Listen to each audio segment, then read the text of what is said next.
Hello. All right. So I figured it out. I actually was just muting myself. So I was just being a dumb dumb.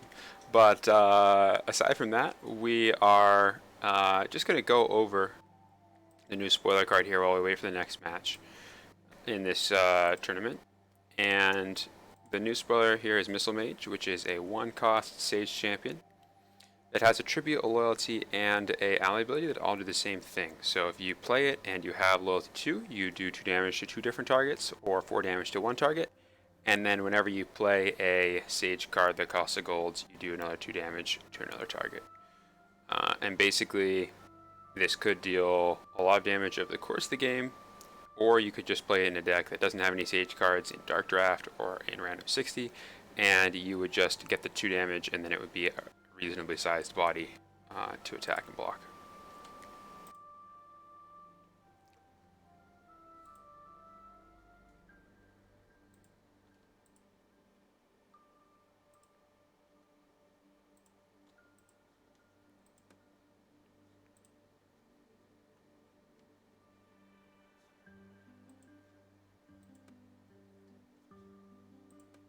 I'm going to see if I can pull up one of the decks that I was tinkering with last time. I think we were talking about this Crusaders deck here, which basically was a deck that uses hiking. We were talking about how could use hiking in a deck. It ended up being kind of dragon themed with Gold Dragon and Thunderous and a couple of other dragons. There's White Dragon. So what I'm going to do is I'll just play some games of that against the AI here while we're waiting for yeah, I'll go ahead and pop that on. Good call. This is the deck that I'm talking about. So what I'm going to do is play a couple of games with this while we wait for our next match, which will be as soon as this round ends. It looks like my opponent timed out, so I'm guessing that they either just forgot about the tournament or took a really long time. Looks like someone's looking for a constructed game right now, so we can queue up, but we won't be able to finish it very likely with this draft.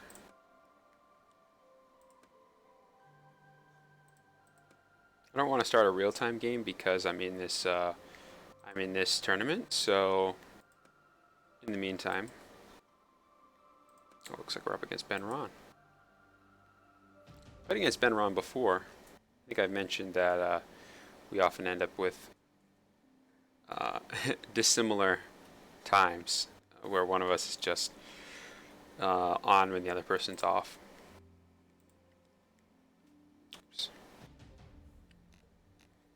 Alright, so a big part of this deck and of a lot of heavy good decks is I always play Noble Unicorn if I have a lot of good cards, and the reason is the tribute and or ally ability draw card is very strong. So you play this on your opponent's turn, you draw a card, and then whenever you play another good card, you draw another card. So if you play this, if your opponent spent their golds, you play this on their turn, then your turn starts, you play a good card right away. It's a draw 2 that gives you a 6/6 that has to be removed, because otherwise you're just going to keep drawing cards from it. It's very strong in these heavy good shells. We're also running Gold Dragon here. One of the reasons that I'm running Gold Dragon in this deck instead of Avenging Angel, which is very similar, is this gives all of your good champions righteous.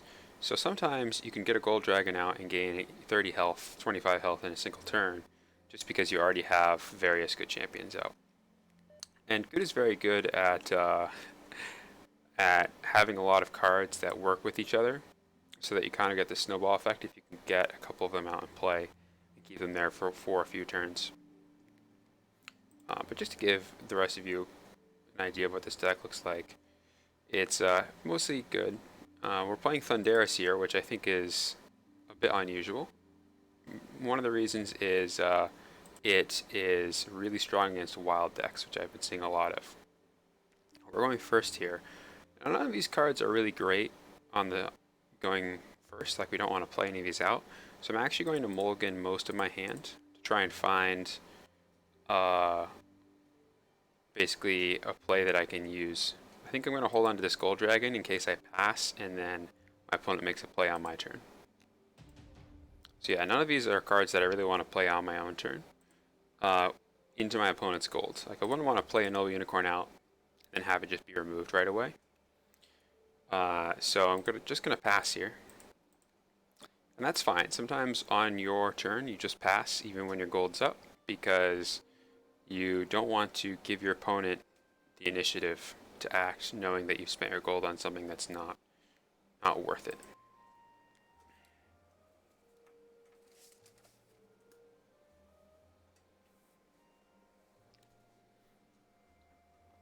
I'll pull up a chat here on my phone. Having that problem still where I alt tab and then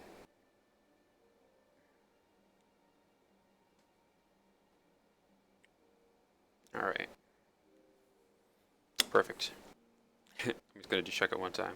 Alright, we're good.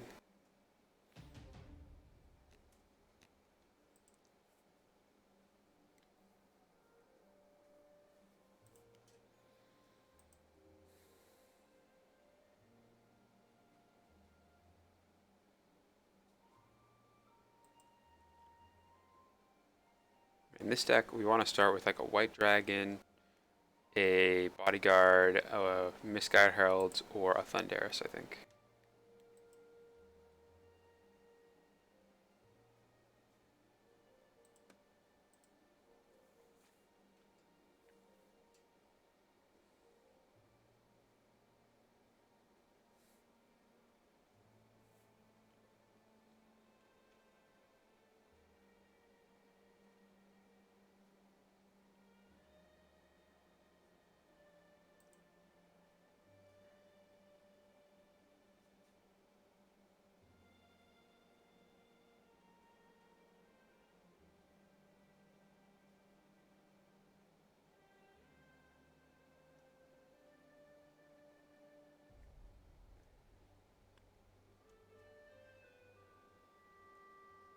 I'm just gonna play one of these games versus the AI here, and just in case we see if Benron takes a turn, then we will know and we can hop back in. I know that sometimes people start a match and then they just go to something else. So our opponent's going first here. Enchant's a great card to start with because it's a draw 2, but it draws you another card later. So we're going to mulligan away most of the rest of this hand. We don't really want Gold Dragon because it's not like a situation where we will Enchant to draw 2 and then start our turn and immediately play Gold Dragon. That almost will never happen. So we're going to toss that. And White Dragon's reasonable. And the reason is if we Enchant and then we Thunderous on our turn. Alright, looks like we're going to be taking some damage here. This is what I would call a risky play generally because, you know, I might just have an answer to it that I could play right here for 0. And then I would, or a 1-cost answer that would remove it and give me a leg up. But Pyrosaur isn't as bad as most Blitz champions because even if it doesn't connect, you still get 4 damage to your opponent out of it. So let's go ahead and start my turn here, and then we're going to play this Thunderous and just pass the turn. I guess we could also High King here.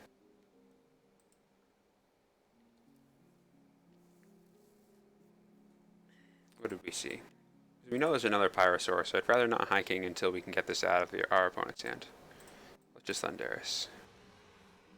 I'm just going to do nothing.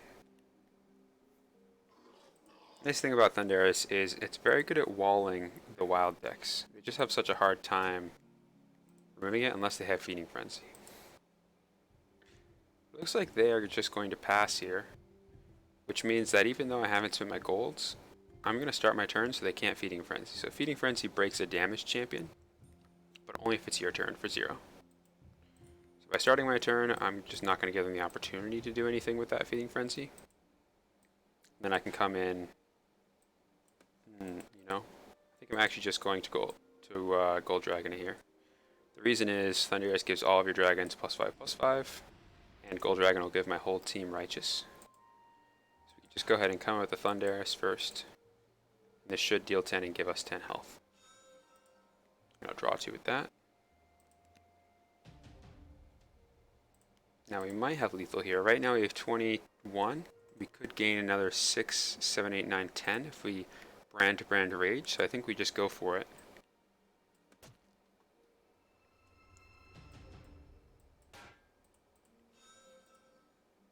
banish their own discard pile. Alright, questionable. I don't think blocks have been declared yet. So let's just let them block, not block. And we can give +3 offense.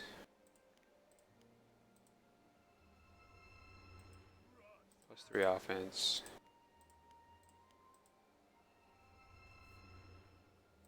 Rage as well. And then that's it. Easy. No problem. Alright, I mean, that's really the power of Thunderous there, because Thunderous dealt 15 damage because it did 10 itself, but it also gave our Blitz Dragon +5 attack. That's very good against these wild decks that have a lot of big champions and burn, but they're not quite as big as Thunderous, and they can't use their burn on Thunderous effectively. So what I'm going to do is actually queue against a Sage deck here, so hopefully I can show how Thunderous is weak against pretty much anything that bounces. See, we're going first. So once again, I don't think Bodyguard Ancient Chant is a fine start. Probably don't need an Ancient Chant and Thought Blocker, so I'm going to toss the Thought Blocker. Angel of Mercy. Alright. So we'll just lead by kind of annoying our opponent with one of these. We're going to return to our hand, which is fine. We're going to draw 2. We don't really have a Punisher here. Like a Gold Dragon would be amazing. Then I'm not going to play the Bodyguard out. Alright. Nothing we can really do about that except for just take the damage, since it is unbreakable when it is your turn. But we are going to... I don't think they revealed it. I guess they revealed the Keeper of Secrets.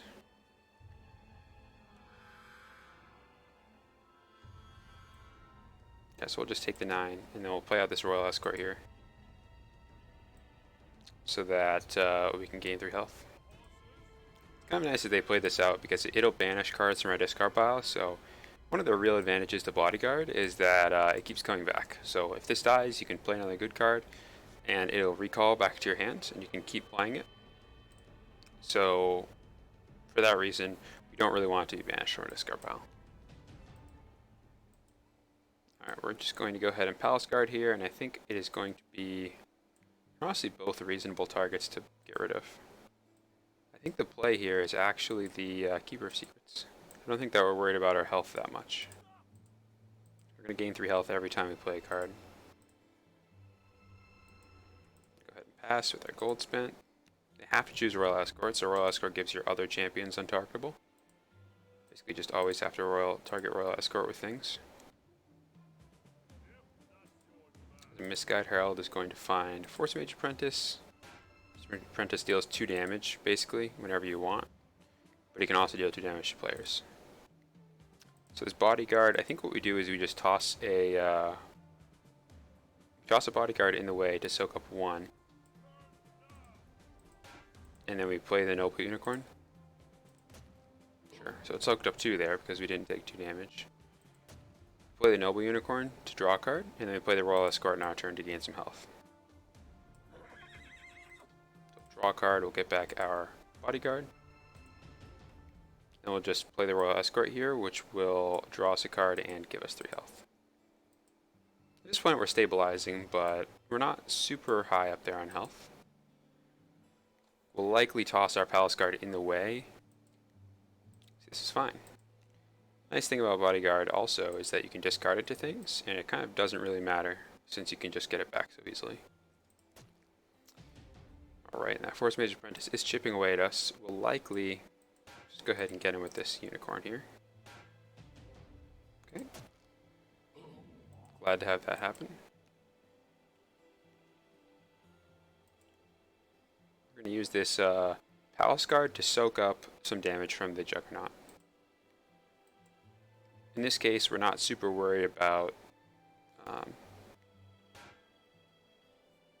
the board. Just trying not to die. And then also, we're keeping these things because Alright, it's going to expend our champions, so we can't block. That's fine because we already blocked. We're going to take 1 damage from the Juggernaut and then 3 here. No big deal. Does look like we're taking a lot, but we're going to play this Royal Escort, draw a card, and then gain another 6 health. So really, our cards are just starting to add up collectively. That's really what good's all about.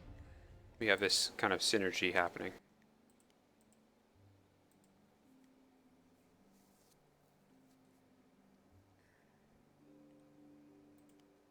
Just go ahead and play this Citadel Scholar and we'll recycle. So we'll draw 2 cards, one from the recycle and one from each enchant, leaving our discard pile. And then every time we draw a card, Citadel Scholar will get bigger. I think we just want to play this Noble Unicorn here and just draw 2 and gain 6 health. We'll probably end up just making similar plays for a while we just maintain a good board state. Right now, it looks like we will be taking 9 from this, but we'll be gaining 6. So maybe the better play here is just Kong and maybe take out the 6/8 flyer, and then we can Noble Unicorn on our opponent's turn. We can use this to block the Juggernaut.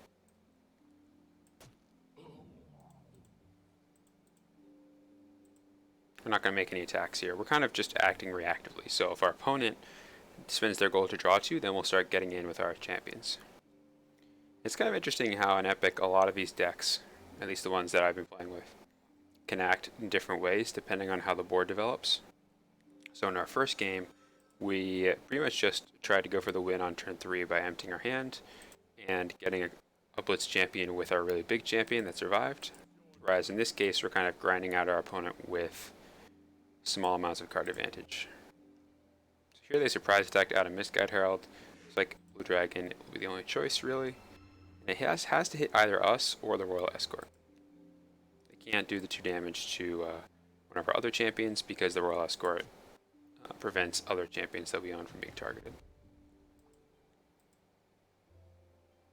Alright, so I think what we're going to do is probably just get in with one of these. That looks like the game just ended, so it'll be 2 minutes until the game starts.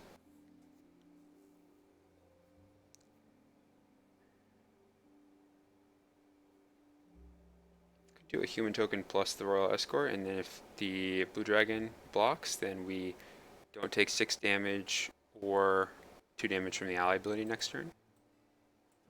So we'll attack with these as a group. Pretty much just worst case scenario, we deal 7 damage.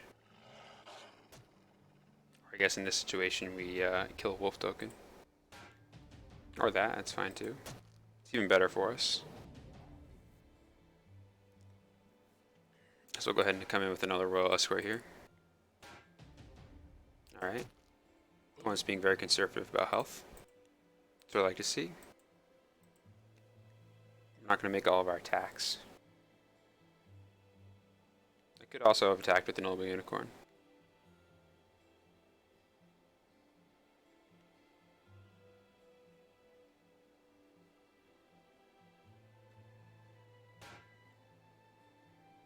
Alright, so we're just going to use the Kong here to block this. Big part of our strategy. If this Misguide Herald comes in, we're probably going to be forced to just... Alright, so the bodyguards are 4. So I guess we might as well just play this Noble Unicorn now. Go ahead and get a lot of triggers. Get a lot of triggers. Recall that. Gain 3 health. Recall that. Draw another card for the other Noble Unicorn. Get a bunch of counters on our Citadel Scholar. Things are looking up. Alright, and then we have to take 3 in the air here. But that's fine, we just gained 6. 2 damage on the Force Mage Apprentice, it's chipping away at us. Once again, not really a big deal here.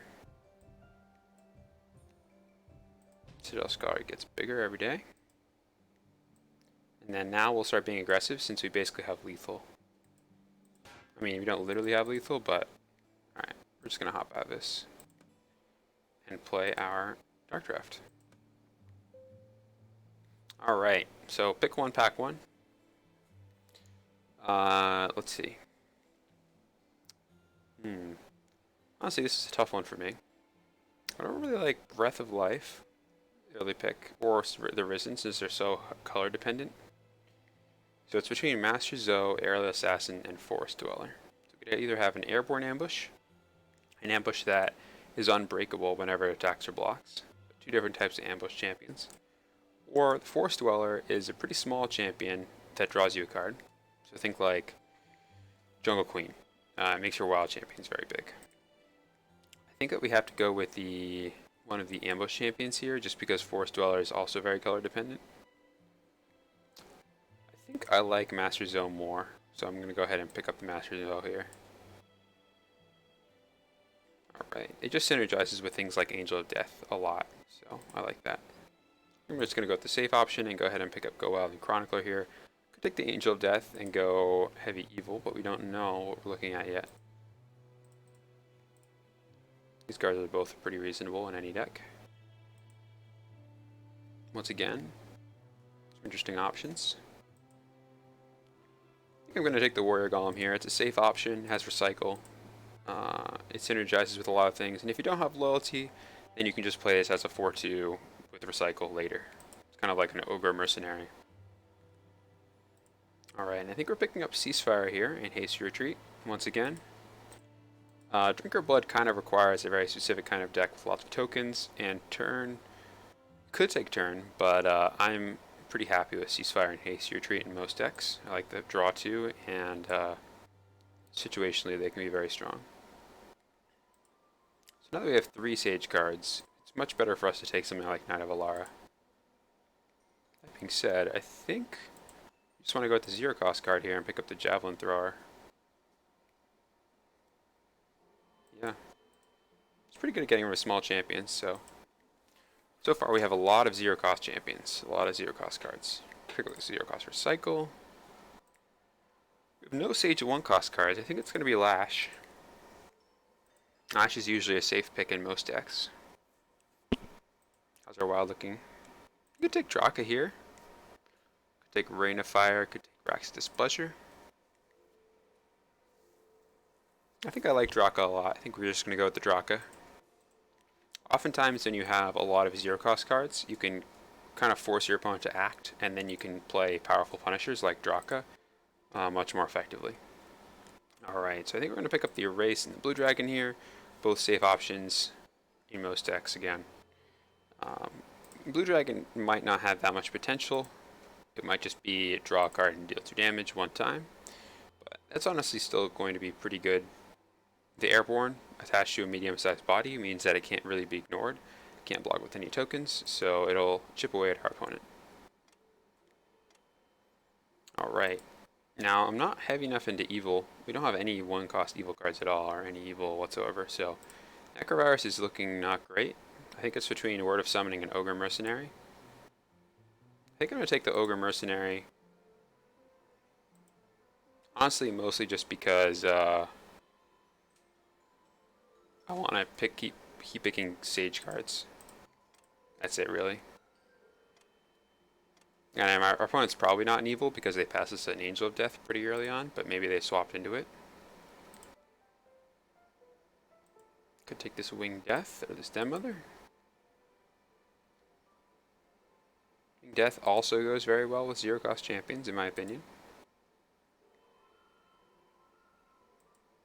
I think we're just going to take both of these and just ignore these other 2. Grab us some 1-cost fillers. I think in this pack, I think we just want to pick up our first board clear. We don't have any yet. And we don't have that many draw 2s.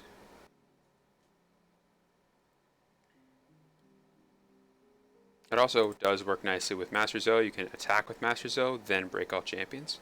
So we can't take Medusa here because we don't have any evil for loyalty. We have 2. So it's going to be Rage, and I honestly think I like Champion of the Wicked more than Vital Mission. We don't have any unbanishables, which is really the only value for Vital Mission. Is if you banish your own unbanishable champion, you keep it, you draw 2, and you gain a bunch of health. So that can sometimes be pretty strong.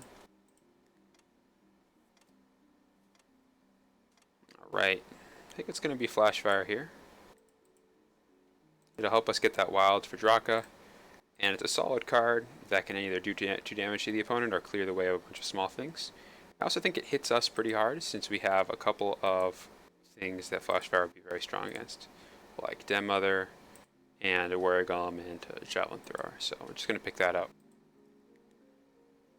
How many Sage 1 cost? We have 3 Sage 1 cost cards. Kind of want to take Vanishing here. Maybe Vanishing Plague will be the play. Don't think Sonic Assault's very strong in our deck. Temporal Enforcer's not too bad. It actually does work pretty nicely with the amount of zeros that we have. So maybe we'll go ahead and do this. Oh, well, too late. I think I want Vanishing Temporal Enforcer, but we'll get what we get here. The only thing that I think would not be great in the deck would be Sonic Assault would be okay. How's it going, Cash? Oh, nice. We got what we wanted. Alright.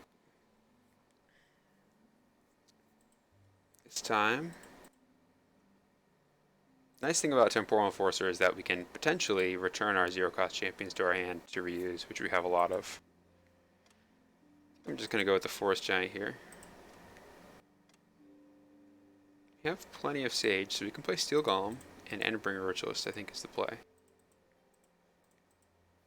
We're kind of lacking off-turn plays. Like, we really want a Ancient Chant.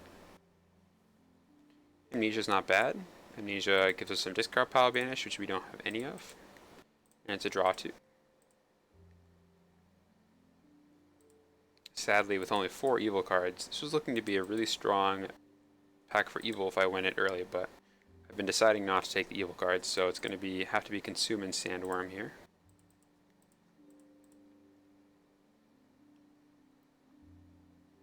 This is last pack.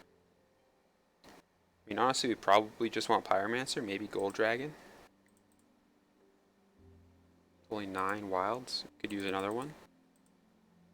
Punishers, we've got Draka, and Endbringer Ritualist, and Steel Golem, so we have plenty. But Gold Dragon is also really good against aggressive decks. I'm going to pick up the Pyromancer, it's pretty safe. Alright, I think we need more draw 2s, so we're just going to take this Temporize for sure. And then it's probably going to be the Faithful Pegasus.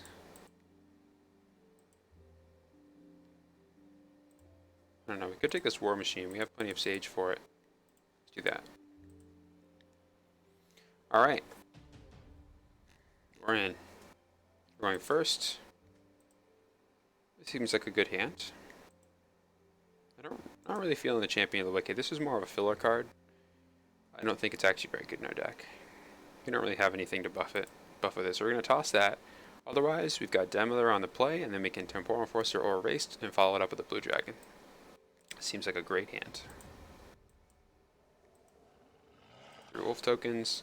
Remember that our Wolf token is broken. This champion gets +3 offense and +3 defense this turn. It has Breakthrough. So the main thing to do with this, you attack with your Wolf tokens first, and even if all 3 Wolf tokens get blocked, right, then you're doing 17 with this Den Mother, potentially. It's a lot. So we're going to take 5 in the air here first, and see what our opponent does. All will be in their court.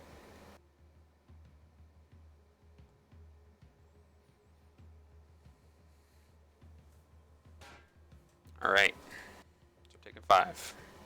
Curious to see what else that Darwin wants to do. There are some good answers here, like if they can clear all of our Wolf tokens, then that's really strong for them. Especially with the champion.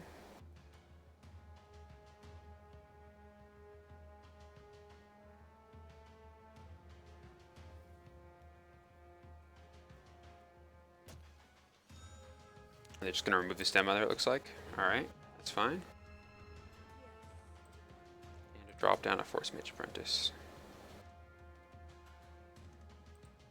I think we are going to erase the 5/8. We could Temporal Enforcer.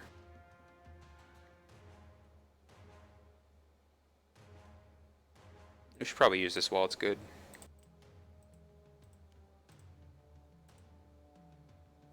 Just while we have the cards to reveal.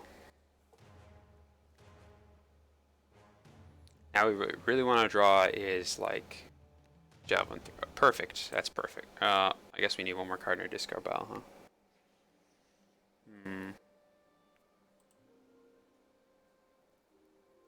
Because if we had one more card in our discard pile, we could recycle and then return to our hand. Like we could consume here, just to recycle. Doesn't seem great. So this looks like we'll just come in for 6 here. If they want to get rid of one of our wolf tokens, they can.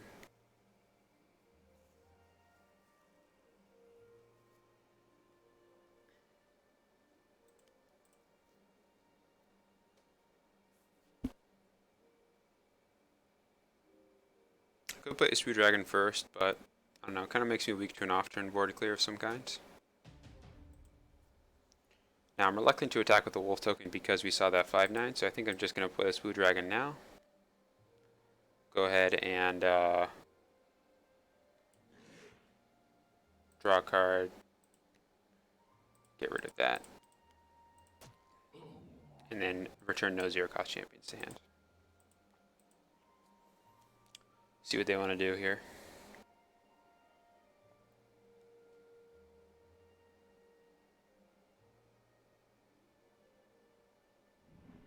Drak's Enforcer with loyalty, I'm guessing.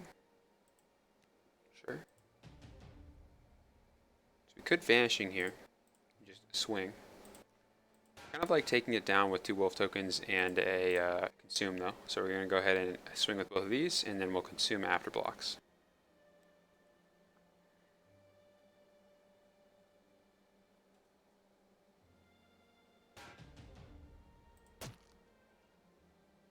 Darwin's the type of player that will always make sure you have it. They won't play around tricky things like this. Alright. I mean, to be fair, I think you still make that block, even if you don't have the consume.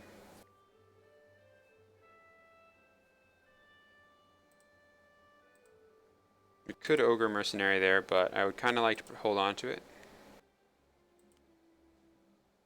since we already have a good amount of stuff on board. This would be a decent board to just clear anyway.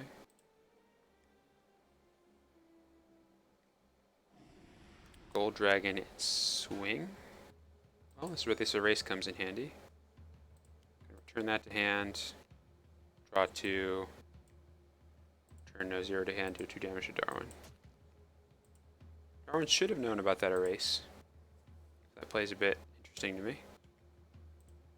I did reveal it earlier, so.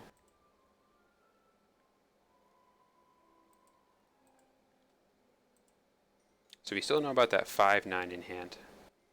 We're just going to go ahead and start swinging. I'm guessing this is going to get hit with a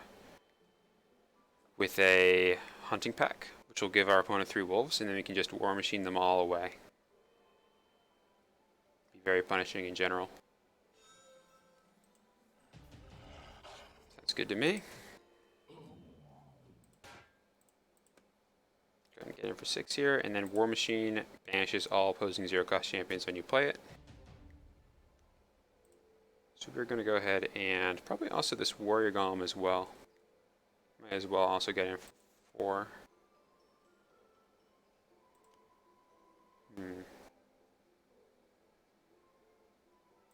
it's very likely that we get in with it, so I think now's the time.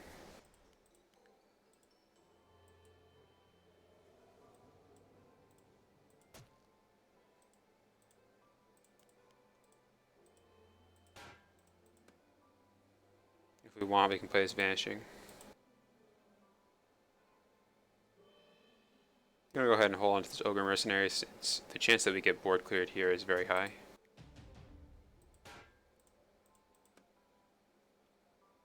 Could even get another 4 damage in by vanishing my own Warrior Golem, but I don't think it's worth it.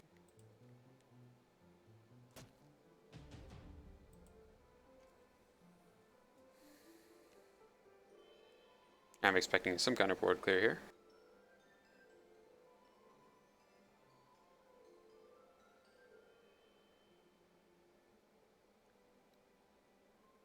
We still know about that Gold Dragon, so Darwin might just play Gold Dragon and swing and hope for the best. Which would might get us, to be honest. Yeah. Alright, fair enough. Oh, we're drawing 2 with... could draw 2 with Vanishing. I think we want to keep the Vanishing, though. I think it's going to be very strong on the swing back. If they're just going to try and... If you're just going to try and race us like this. I mean, we can just swing and then what's Darwin going to do? Play the 5-9, I guess.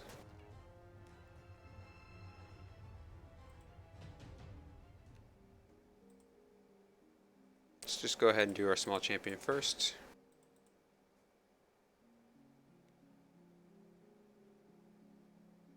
The one that I don't think Darwin will act on. I'm kind of expecting the 5-9 here. That draws a card, and then or the 5-8, and then it'll block one thing, probably the blue dragon, and gain health because the gold dragon gives just everything. But Darwin should know about this vanishing, so Darwin probably doesn't want to run the 5-8 out just for it to get vanished. But that is what it looks like will happen currently.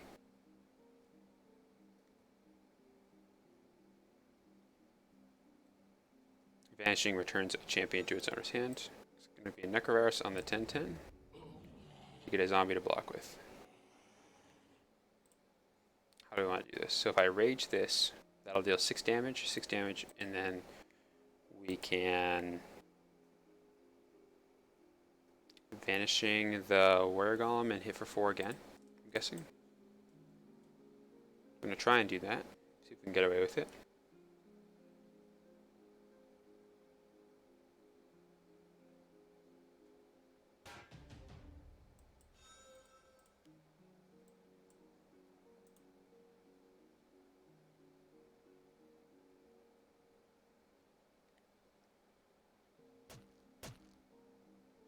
I think we just want to play this Ogre Mercenary out and do our recycle right away. Just in case we draw something that changes our play here.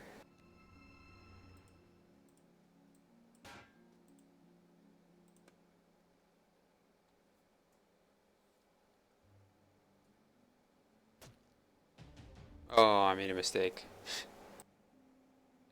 No, I guess if I'm vanishing that, there's no way for me to give this blitz, basically, so this makes sense.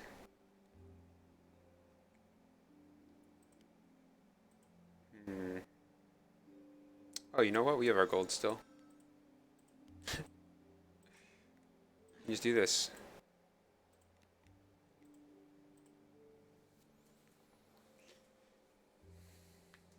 That'll be the game there.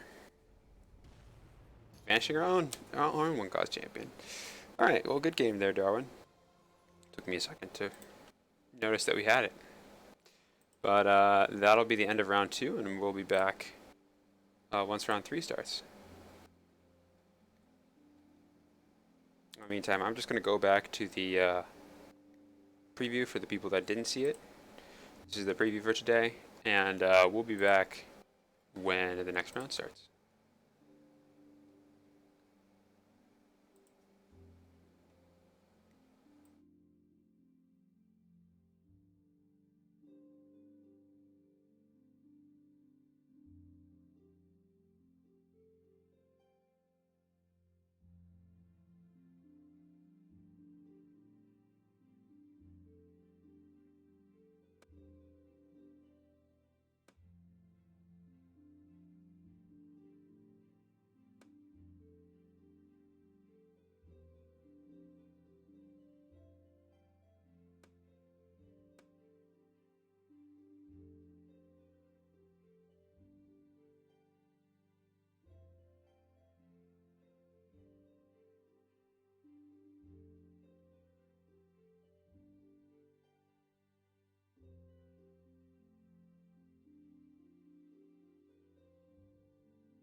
All right, and we're back for round three. This will be the last match of the Dark Draft.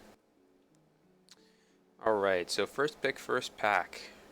Now, I think I'm just going to go with one of my personal favorites here. Guild Demon. This card's great. It banishes cards from your opponent's deck, from your opponent's discard pile, I mean, and you can use it as a blocker in a pinch, or you can use it to just kind of chip away at their deck. But the nice thing is that it kind of does all of these things, so whichever one you need, you can use. Very versatile zero.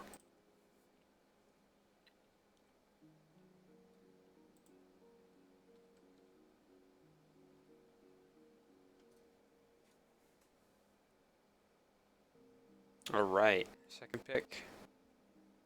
I think Spike Trap is a pretty shoe-in. It has Recycle, and it's pretty safe no matter what. If your opponent has, you can usually just play it to Recycle, but most of the time you can at least get a zombie or a demon token with it. So we're going to go ahead and pick that up. And I think our other pick is going to be this Corpsemonger here. Probably go for a zero-cost champion, zero-cost deck, similar to our last deck, if we keep getting picks like this. Alright, next pick. I think here it's probably between Hunting Raptors and Time Thief. The big thing about Hunting Raptors is it kind of like makes you very much an aggressive deck. And over heavy wilds. So I think I'm just going to go with this Time Thief here based on what we have so far. Usually with Sage Evil you can get something going with balance and zero cost cards working pretty well together. So go ahead and pick that up. And it's possible that with this jockey here I should have gone just straight into wild, but I think I'm just going to continue on my path here and pick up these two Sage cards, which also both work pretty well with zero cost cards. And the reason is I really like Chronicler with a zero cost card because when you play this, if you get a zero cost card back, you can play the zero cost card right away. I'm going to go ahead and pick up this Murderous Necromancer. We have two evil cards, so it's not too unlikely that we get this loyalty 2 going.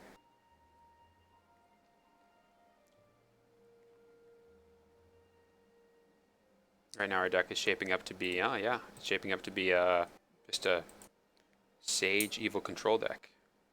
Maybe something that has a little bit of tempo, like Nether Shadows, but overall is pretty heavy into just denying the opponent's resources. I think in this deck, even though you might think Lightning Elemental or Demonic Rising because of their colors, you actually want the second wind, in my opinion, just for the sustain of the 5 health and the recycle.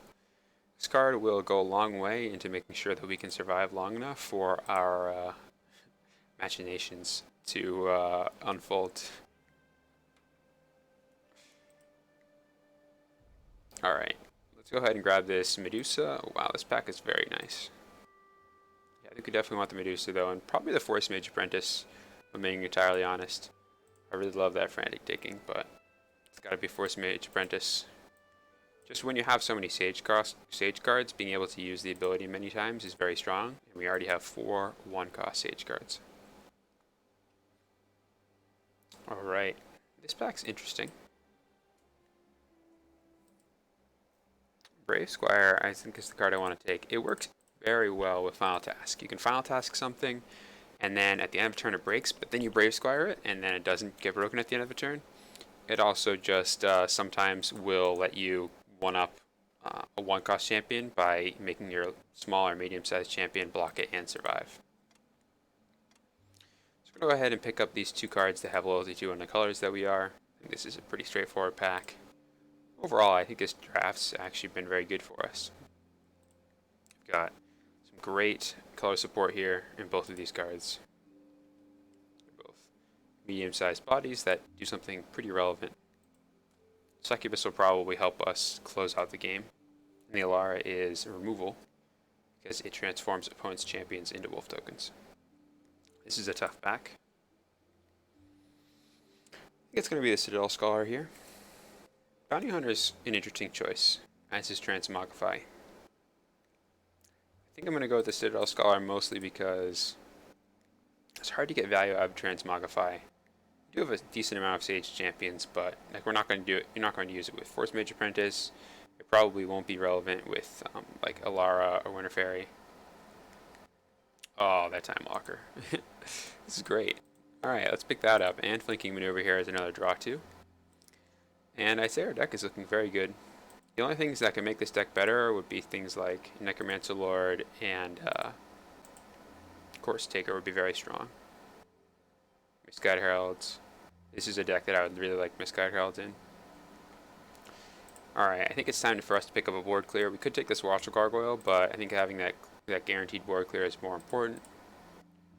Honestly, it might be Wave Transformation. Sure. Grab this Flame Spike here, and probably the Vilify over the Zealous Necromancer. I don't think it's super obvious, but I really like being able to remove my opponent's zero-cost champions in these type of decks. Just in general. And 2 demons is not irrelevant. Sometimes you'll just play this as 2 demons if you're going first, and the board's empty. Alright, and once again here, I think the play is Angel of the Gate, actually, for the sustain. Having that health gain is just super important for these type of decks that rely on things going their way over time. Denying the opponent's resources again, and just trading up, generally. Alright, so we're going to grab this Deathbringer here and probably Triceratops. Could take this Forced Exile. I guess we don't have too much in the way of removal. We also don't have that many champions. We'll put the Forced Exile instead of a Triceratops, just so that we round out our draw 2s and get more removal. And then between Deathbringer and Triceratops, again, the Deathbringer is removal, but mostly I think that Triceratops would slightly win out if I wasn't... This is Dark Draft. So in other words, it is you get a pack of 5 cards, you pick 1, and then you swap with your opponent, and then you pick 2 from the 4 that they passed you, and you do that 10 times, and you have a 30-card deck. You play everything that you were passed. So we could take either the Helion or the Spawning Demon here. I'm going to go with the Helion mostly because I really like how it doesn't rely on having other cards to go to make it powerful. Ooh, this is another strong pack here. Drain Essence and Rift Summoner I think is pretty straightforward. Once again, for this style of deck, just health gain in general is going to be very strong for us. Right now we have Second Wind, we have Angel of the Gate, and now we're going to pick up our 3rd health gain card, which is Drain Essence, which means that we shouldn't have to worry very much about cards like Flame Strike just killing us at 8 health. In Rift Summoner, you get a lot out of this card. You get the body itself, and then it just makes more and more demons every turn, so it has to be removed. Currently, we don't have any card which banishes the entire discard pile, so I think we're going to go with the Heinous Feast here, and it doesn't hurt that we're picking up another draw 2 effect. So, you know, sometimes we'll draw 2 with this if it's very late in the game, and the opponent is getting low on cards, then we'll banish the discard pile so they don't win by drawing out. Alright, how many zombie cards do we have? I don't think we have any zombie cards. Yeah, we don't have any zombie cards, so Plague Zombies is not looking great. Definitely going to be a hunting pack. And with 2 wild cards, we can't really swing Draka's Enforcer either, so I think it's just Jungle Queen here. But I'm not particularly happy about it. I don't think I want Jungle Queen in my hand most of the time. It's going to be our deck. So our only board clear is Wave of Transformation, which might come back to bite us, because that card does not really remove everything. It turns everything into a wolf token. So if our opponent is just way more stuff than us, they'll still have a huge army afterwards. So I'm going to go ahead and mulligan there, trying to get Loyalty 2 for the Medusa, so that we can play it and break a champion in the same turn. We're also looking for other off-turn plays, but we didn't find any. So considering we're going second, we're really hoping that our opponent either just passes or plays something that we can Medusa easily. Otherwise, we're probably just going to have to start our turn. Oh, there you go. There's something that we can Medusa easily. Go ahead and reveal our 2 evil cards to break a target champion. So that worked out very well for us. And this Knight of Shadows here will draw us a card on our turn. Hopefully with that and our start of turn draw, we can hit another off-turn play that costs a gold.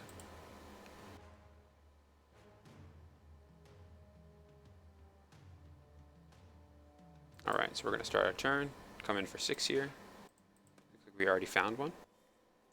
So if this connects, I'll probably just pass now that I actually have a play to make. Don't really need to overcommit to this board.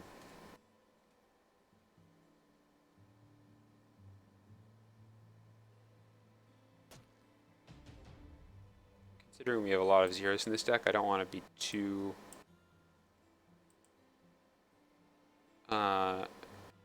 aggressive. And again, our deck is generally just very slow. We're very much about this game of, all right, we're going to chip away, we're going to hit for 6, and then we'll pass.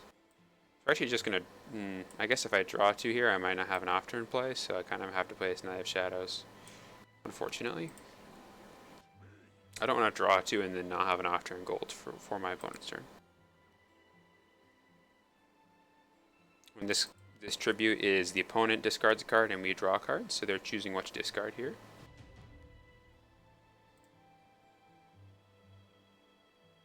And even though we have these zeros, we're holding on to them for when we don't have a board, really. If they play a board clear here, we'll draw 2, and then if we don't have a good on-turn play, we'll play one of these other zeros. They come at us for 2, it's fine. Could use this Vilify here to break it, but so far I'm not very much concerned. Kind of like that they have something in play because we have a very strong board presence. So this way, we're kind of undermining their ability to clear the board, because if they clear the board here, they'll also get rid of their own champion.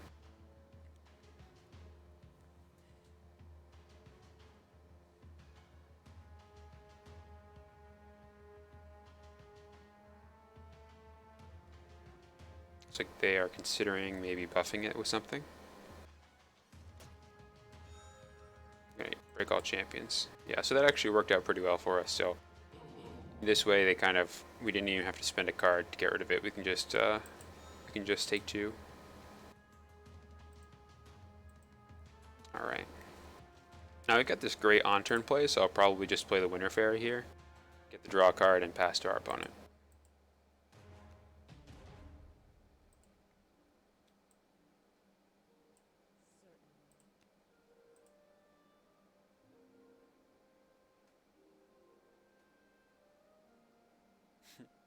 I guess I kind of had this silly 10 damage Punisher play.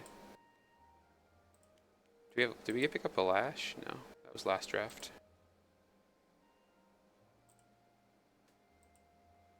Yeah, Force Mage Apprentice can actually attack multiple times instead of using the ability. Oh, sorry. The Shadow Imp has unblockable, so I can't block it. Yeah. Basically, that's why I didn't block it. All right, they're coming at us for 14 here.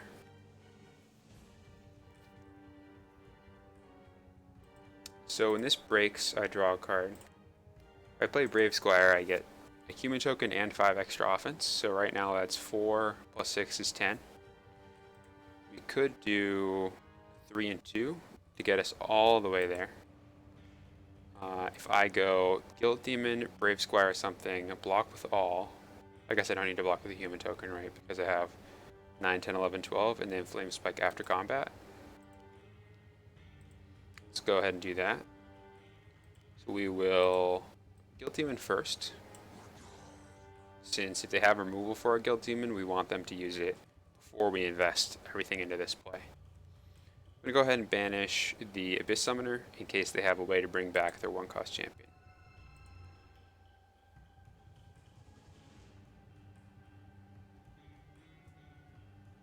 So this is before blocks. We're going to try and block with both. And then use the Brave Squire to give our Winter Fairy a +5 attack and Unbreakable this turn. So right now we're blocking for 12. They're question marks, but I mean realistically our Guild Demon is dead. Winter Fairy survives because they could deal all this damage to our Winter Fairy, but that just not make sense at all. There's no reason why they would do that.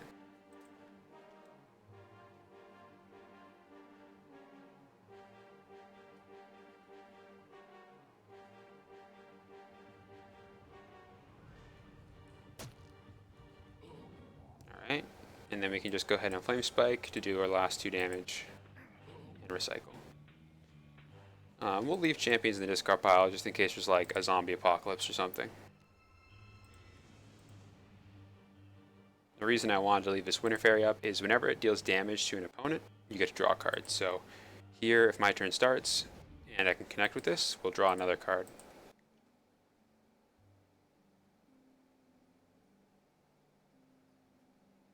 This is what I'm talking about with this deck. It's kind of like a slow grind. We're chipping away at our opponent's resources. We're down to 3 cards in hand. We have 6. I'm going to erase that. Which is fine. Go ahead and get him for 1 here. Then we can replay this Winter Fairy, and we'll probably just banish their discard pile here.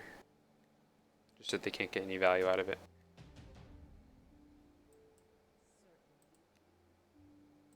Just do this preemptively. In case they have some kind of trick they want to pull. They have a lot of cards in their discard pile, so now's a good time. We have plenty of cards in hand, so we're not really losing much by doing that.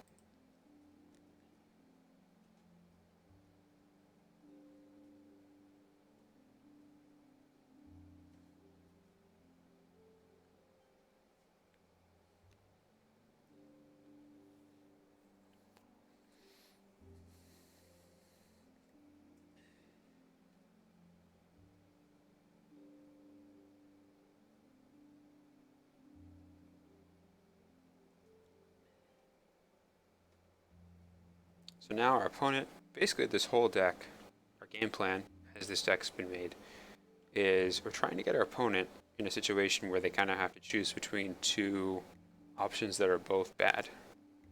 They can't do nothing, so they have to act first. But that gives us the information to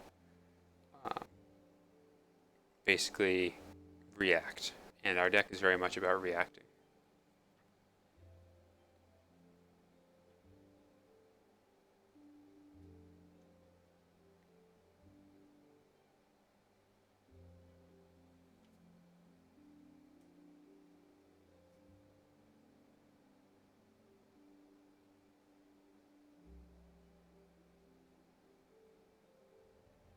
Alright, they're going to pass. That sounds good to us. We'll just start our turn and come with this Winter Fairy.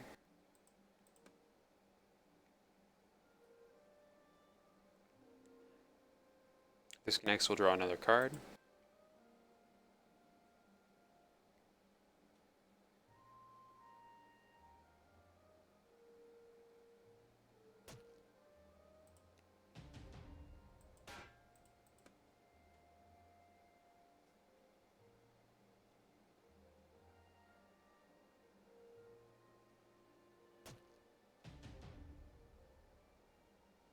I think I'm pretty good. Probably just going to toss this Jungle Queen, which I've said is not a very good card in our deck. Since we're higher than our max hand size here. Again, we're just trying to get our opponent to act first. We can play this game of passing back and forth much better than they can, because every turn that goes around, we're drawing a card and dealing 5 damage to them.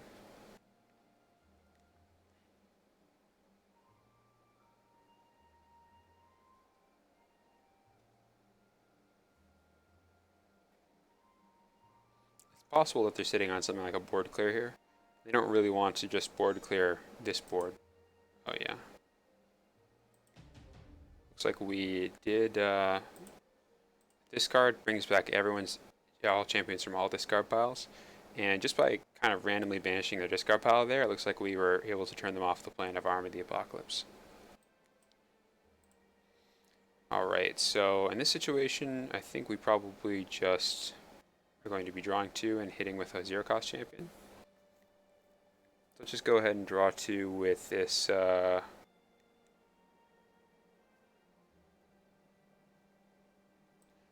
we'll use this Jungle Queen, just because our Wave Transformation is our only board clear. And then we'll swing in for 4 here, since otherwise we're just going to have to discard one of these other cards, which are all valuable.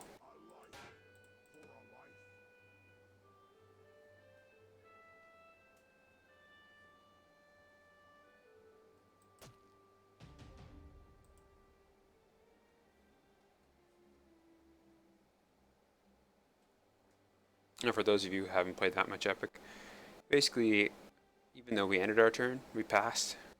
If the opponent makes a play, it kind of backs us up into that previous turn. So it's still our turn, we still haven't spent our golds.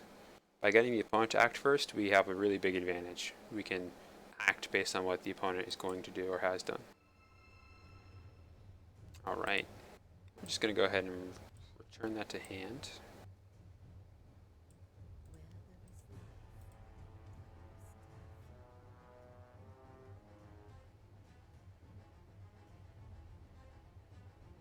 Winter Fairy has been doing us work. I think we've drawn 4 cards off of it. Maybe we'll draw 5.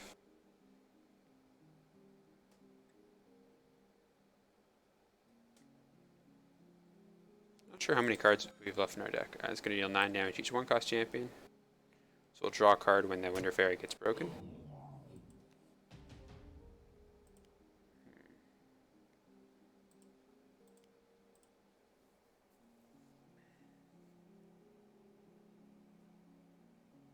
I think we're just getting in with the Solara. Don't usually attack with this champion, but you know, when life gives you lemons, go ahead and hide the wave transformation.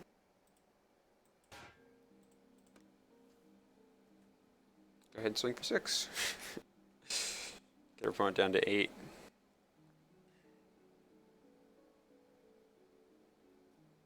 Usually you use this champion to transform something into a wolf token, but you know, if it's an empty board, you might as well deal 6 damage.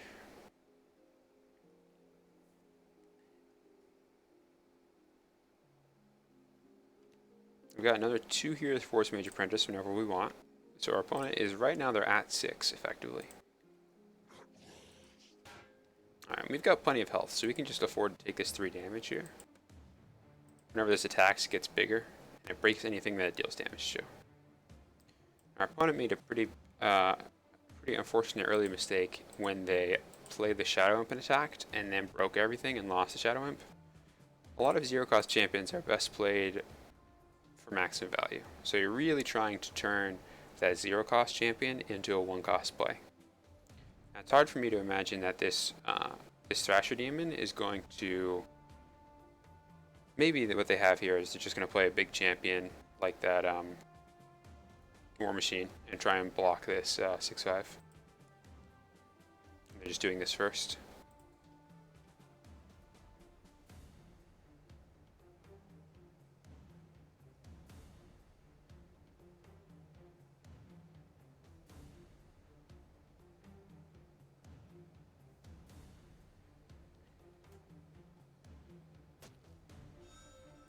Alright, yep. Strike down our 6/5. Let's just play a Hunting Pack here to make 3 wolf tokens and deal 2 damage to target champion for each wolf champion we have in play. And then we'll just start beating down with our wolves. Right now we have lethal. Our opponent's at 8. So if we connect with 3 of these, even if we can connect with 2 of them, we can win with Force Mage Apprentice.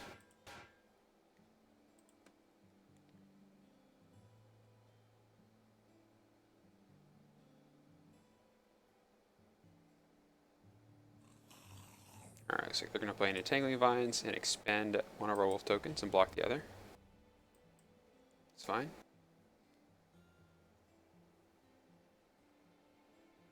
I don't think we have any way to instantly win.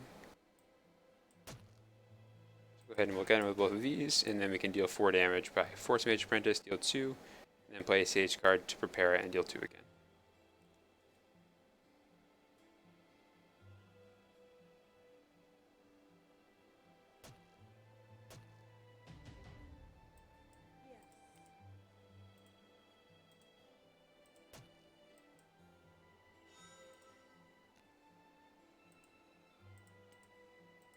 Alright, and that's game. Good game, Frenzy 7.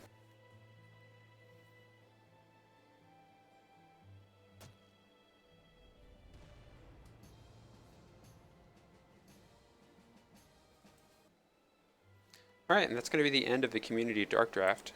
So, thank you to everyone that played the games, and we'll be back again next week on Monday for the next Community Dark Draft.